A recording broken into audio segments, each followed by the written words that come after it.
Hello, it's your favorite sports Unc here. Don't forget to hit that subscribe button to join the fastest growing community on YouTube. Remember, Nightcap doesn't happen without you. So please subscribe or you're going to make Ocho cry.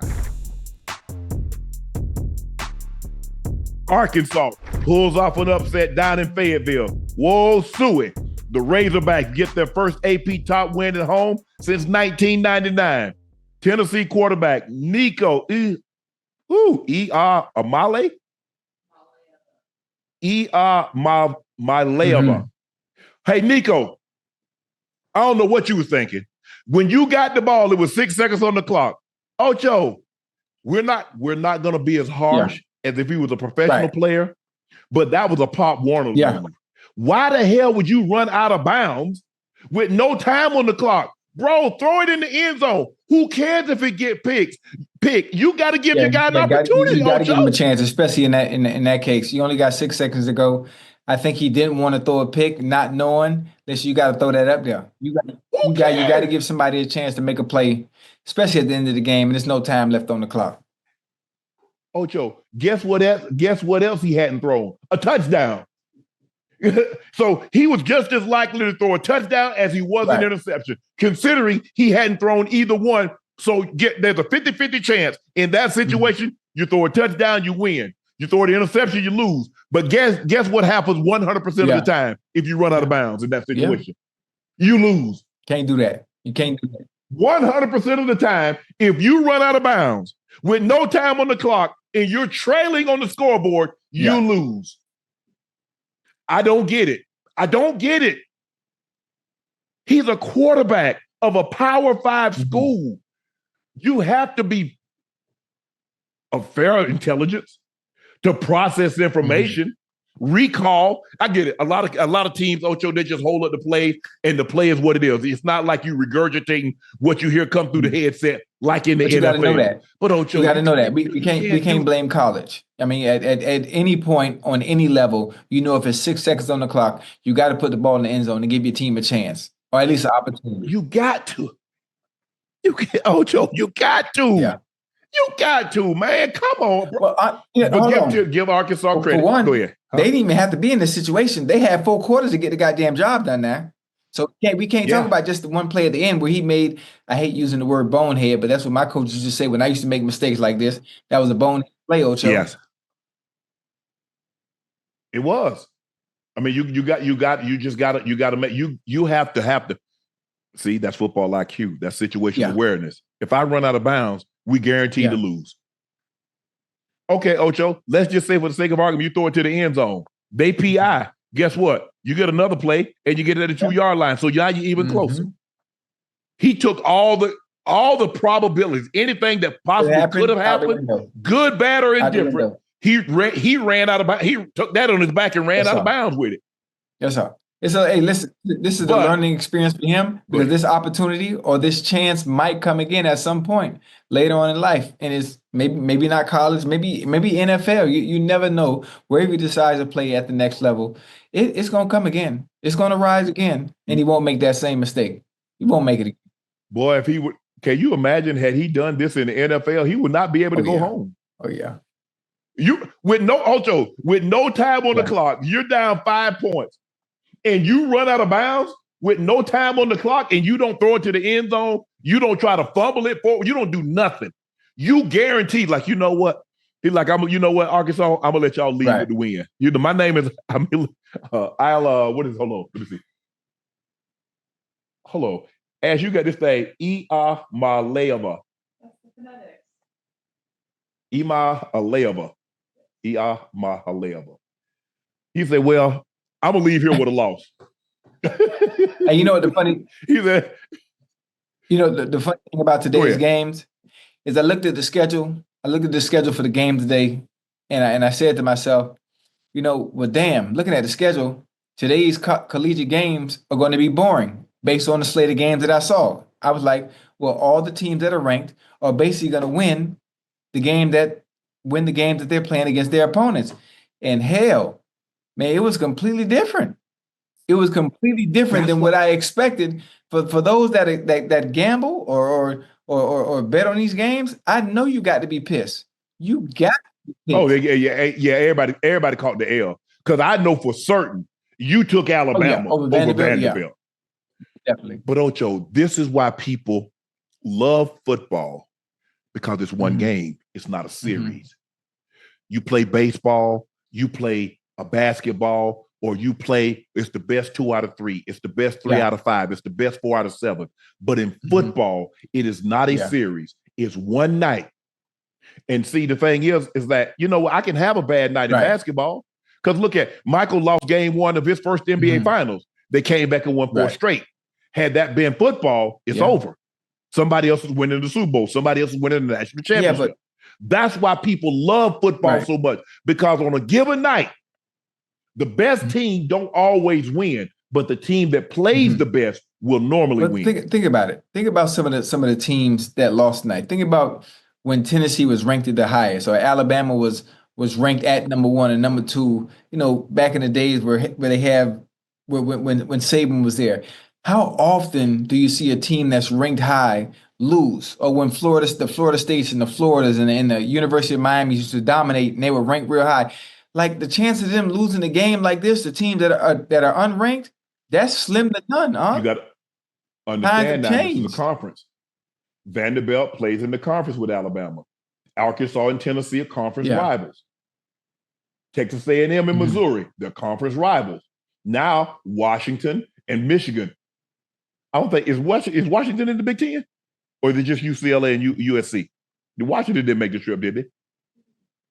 Oh, look at USC and Minnesota. Yeah. So the thing is, there's a couple of times a year, because I remember Alabama had to go by a blocked field goal, Tennessee, in order to win a national championship, or because they was about to lose and not go to the SEC championship game.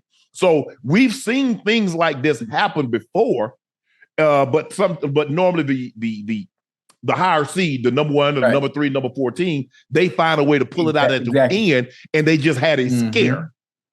But what happens, Ocho, is that when you give a team like that and you go to the fourth quarter and they end the game, it's over. They end the game. My grandpa used to always say, "Boy, killing that with a sledgehammer. You doing all of this here. He gonna come back. He gonna come back and annoy you." And that's what happened. Tennessee, number 4 Tennessee, gets knocked off by unranked on the road. If you think about it, a lot of these teams that lost were on the road. Yeah. Alabama was on the road. Tennessee was on the road. USC was on the road. Mizzou was on the road. Michigan was on the road. That's 5. Now, there could be more, but that's 5 that rode, that lost. So Tennessee, the number 4 team in the country, gets knocked off on the road by the Razorbacks 19-14. That has to feel good. Jerry is extremely happy about that. As a former NFL player, I know a thing or two about high performance, and that's why I drive the BMW 7 Series. This car has everything I need. It's big enough, comfortable enough, and luxurious enough to meet even my high expectations. When I'm behind the wheel of the BMW, I'm not just driving a car, I'm driving legacy. What I love most is the precision engineering, cutting-edge technology, and unmatched style. Whether it's spacious interior, the powerful engine, or the smooth ride, BMW makes sure every detail is on point. I trust BMW to deliver the ultimate driving experience, and I know you will too. So why wait? Head over to BMWUSA.com. Check out models like the sporty X3, the all-electric i4. Build your dream car today and join me in experiencing luxury and performance that only the ultimate driving machine can offer. Also, the biggest upset of the day, Vanderbilt 40, Alabama 35. Longer bottom feeder. Vanderbilt was 0-60 all time versus AP top 5 teams before today. It's the longest such streak in the poll era. The poll era started in 1936. The Commodores hadn't beat Alabama in 40 years on the field in 40 years, 1984. The 23-game losing streak to Alabama, this first win against Bama since 1984. Vanderbilt goalpost traveled 3 miles and was dumped in the Cumberland River. Fire department dug it out. From tearing down and ended up in the river, it only took Vanderbilt fans a little over an hour to get that goalpost 3 miles to dump it in the Cumberland River. Nick Saban punted the Commodores 2 weeks early on the McAfee show saying, The only place in the SEC that's not hard to play at is Vanderbilt. It's no disrespect to them. It's just the truth. Vanderbilt had some fun with the quote after the game and played Saban's quote on the loudspeaker.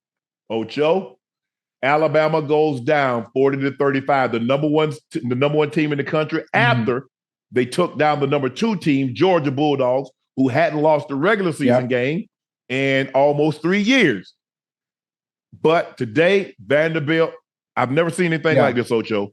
Time of possession, 42 minutes and 6 seconds to 17:54.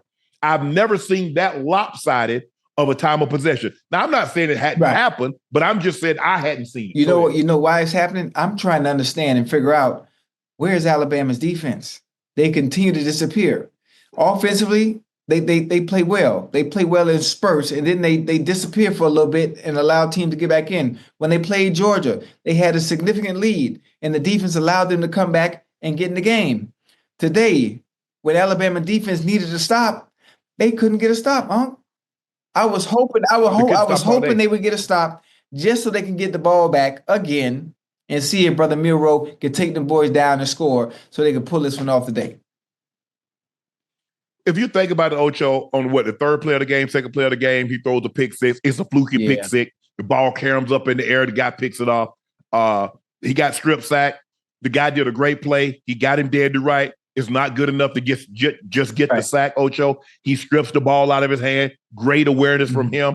But the thing was, Ocho, Vanderbilt was 12 of 18 on third down. I don't know if I've ever seen that many third downs. Do you know how hard it is to get to 18 third down, let alone convert 12 of them? Yeah, most definitely. Most definitely. They were 12 of 18 on third down, 1 of 1 on fourth down. And when you dominate time of possession, 2.5 to 1, let that sink in, Ocho. 2.5 to 1 time of possession. Alabama couldn't get the ball back. So even though Alabama was scoring, Williams made another circus catch. He was unbelievable again. But when you get the ball back, even because it's not like Vanderbilt was scoring, but they're taking 6-8 minutes off the clock.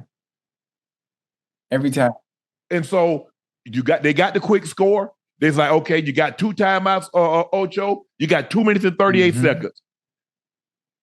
And they keep getting beat. They ran the flow pass and they run the shovel anytime they got in trouble on third down. And Alabama couldn't stop it. They made no every time. Now I'm not sure. I don't know if adjustments weren't made, but obviously at some point coaches have to see. Somebody has to say something. Whoever the spotter is up there in the goddamn booth, call down. Listen, they're doing the same thing over and over and over every time they get in a third down situation. Make adjustments. And you play ball. Yeah. Bro, your quarterback opens up. He goes. Did you lose sight of the time with number 9, the wide receiver? He runs like a lag. And you have the back that goes like he's going to the flat, and the quarterback shovels to him. He turns it up. He's picking up first down. He's picking up big major yards. And then they run the flow pass. The guy to the flat, like got 0. That's the guy. That's your guy. Where you going, Eyes bro? in the backfield. Eyes in the backfield, Ocho. Alabama goes down, the number 1 team in the country, on the road against the Vanderbilt Commodores.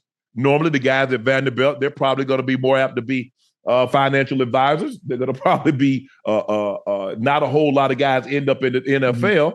But hey, today they were better than Alabama. Yeah, I got one more question. You probably know the when it comes to the rankings a little better than I do.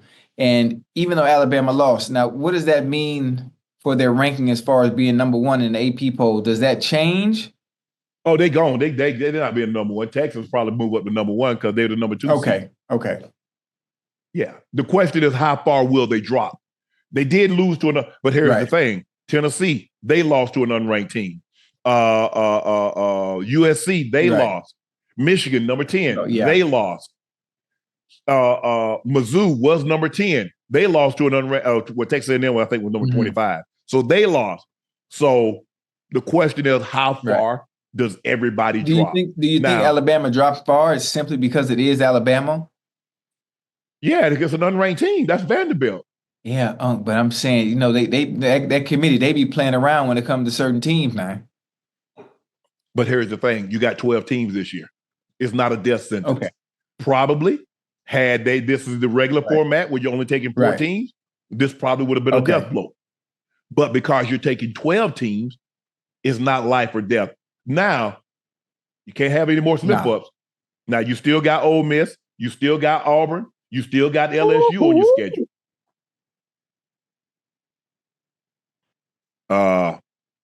So, Alabama, Vanderbilt, 26 first downs. Alabama, 17. Alabama was 3 of 7 on third down. Vanderbilt was 12 of 18. That'll get you beat. Both quarterbacks threw it well, 18 of 24. For Jalen Milroe, over 300 yards, 310 yards passing. Vanderbilt was 12 of 18, 252 yards passing.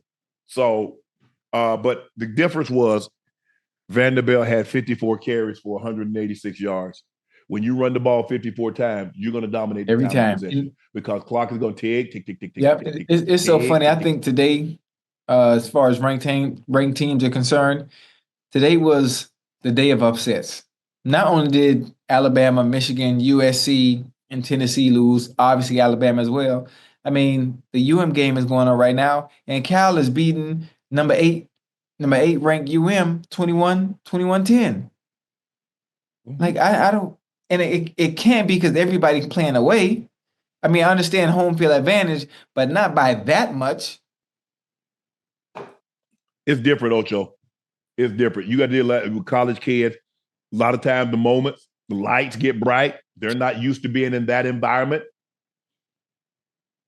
And look, Alabama came off. That's an emotional win last week, Ocho. You take down the Georgia Bulldogs, who hadn't lost in almost 3 years, a regular season game.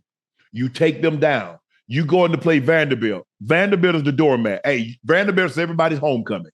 I no disrespect, but people put Vanderbilt on their schedule for homecoming because our alumni is coming back. We want to get the students excited. We want the alumni to see us kick somebody's ass. That's who you schedule. You schedule Vanderbilt. But they got that pick six. They got it early, and it's like, hold on, wait a minute. They started running the football. They set the tone. Listen, a play like that, it make you believe. It make you believe. Like, hold on, we can play with these fellas. Hold on, we can play with these boys. And that's exactly what happened. The one thing Alabama prides itself on, Ocho, being able to stop the run. Nick Saban plays a 34. That defense was a 34 defense. They had them big hogs up there. The outside linebackers stop the run. The thing that's always given him problem because he's done a great job of stopping the run was mobile quarterbacks. You look at who's beating Coach Saban. Go back and take a look. Cam Newton, Johnny Manziel, Deshaun Watson. What do all those guys have in common? Legs. Legs. If you have a little mobility, Trevor Lawrence, Cordell Jones, those are the type of guys. Johnny Football, Johnny Manziel. Look at those are the guys that normally give Coach Saban defense trouble because Coach Saban does a great job. I mean, you got to go back. The only time I can think of somebody just ran the ball down their throat were Ohio State in the college football playoff when Zeke went for like 225, 240. That was the only time that I can remember off the top of my head. Now, mobile quarterbacks give him problems because they're elusive and you drop in coverage and you guys run past them and they jump out the window and they get take off down the field. But today, Vanderbilt just lined up and just ran the football and had great success running the football, which you don't normally see against Alabama. Because Alabama has a lot of guys on the defensive line and linebackers and even corners and safeties that's going to play on Sundays. You go to Alabama, you want to play on Sundays, Ocho. Let's not sugarcoat it. So, I mean, with a loss like today, I mean, what do you think the problem is? It can be coaching because if you have a team full of 4- and 5-star players, a game shouldn't look like that, especially when you got those hogs up there in the trenches. I mean, you couldn't stop the run. Hell, they couldn't stop the pass. Yeah. So do they have that many players that are good enough to go to the NFL or will be going to the draft this year? Well, that's the thing about college football, Ocho, is that it's easy for those guys to lose focus. You got to realize now you're dealing with 18, 19, 20-year-olds. Lose focus? Yes. Let me ask you a question. When you're 18, 19-year-old, did you have the same focus you had as 26? No, absolutely not. It's a simple yes or no. Exactly. Yeah, but I'm talking about on that field, you locked in no matter what, though. There are kids, Ocho. That's why I didn't beat the kid up from Alabama. He's a kid. He's 18, 19, 20 maybe. Huh? How old is he? Yeah, Tennessee. Yeah, I'm saying, what did I say? Oh, that's why I didn't beat him up. The kid. Yeah, I mean, that's a horrible mistake. That's a horrible lapse in judgment. But if that had been an NFL player? Oh, but an NFL player will understand situational awareness, especially in that. And that's going to come into your goddamn headset. Listen, you got to give us a chance. That's the first thing they're going to go through that headset. You got to give us the chance. If nothing there, you got to throw it up.